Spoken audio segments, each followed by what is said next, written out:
Good morning. Today I, Harshit Prakash, alongside Vandit of Class 11th B of ITL Public School, are going to present a podcast on the topic 3D geometry. So let's start. The story of the origin of the word geometry makes up an interesting piece. It comes from a Greek word geo meaning earth and metria meaning measure. So basically, it is the measurement of earth. Greek mathematician Euclid did some amazing works in geometry that includes the influential elements which was part of textbooks for teaching mathematics until around the early 20th century. Euclid lived around the years of 300 BC, and because of his contribution he is known as father of geometry. The use of geometry principles dates back to 3000 BC, where ancient Egyptians used various geometric equations to calculate areas of circles among other formulas. The only theorem which we remember out of all the complicated geometry is a Pythagoras theorem relating to the three sides of a right angle triangle a square plus b square is equal to c square. You will be surprised to know that this theorem was made by a Greek philosopher and mathematician who lived around the year of 500 BC. Another famous mathematician, Archimedes of 250 BC, played an important role in workings of geometry. He worked towards determining the volume of objects with irregular shapes. Greeks were so keen for using geometry that they made artwork and leasing buildings based on golden ratio of approximately 1.618. Now you have another reason to love this subject. Two of the most powerful tools of geometry which helped in the advancement of subject, which helped in construction of various lengths, angles and geometric shapes were compass and straight edge.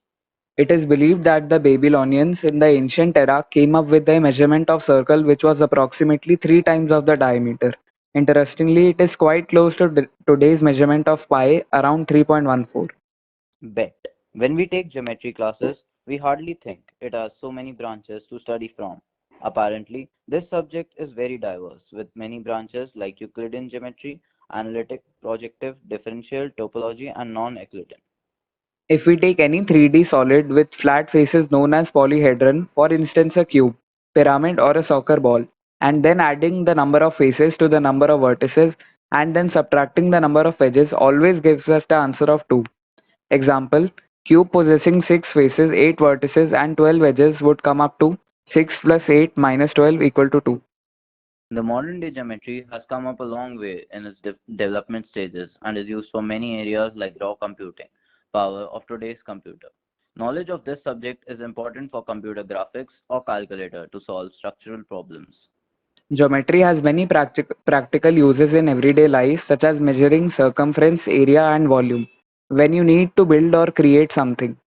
Geometric shapes also play an important role in common recreational activities such as video games, sports, quilting, and food design.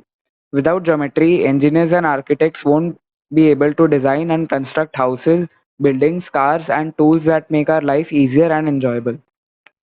Without geometry, you wouldn't have sports, athletic fields, or equipment that enable competition and challenge participants to achieve the desired goals.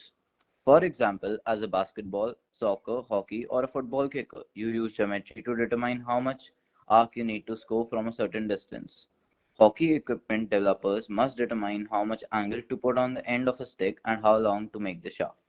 Geometry allows you to mark off athletic fields such as rectangles for football, soccer and hockey, and more complex diamond shapes for baseball or semicircle shapes for track and field. Thank you.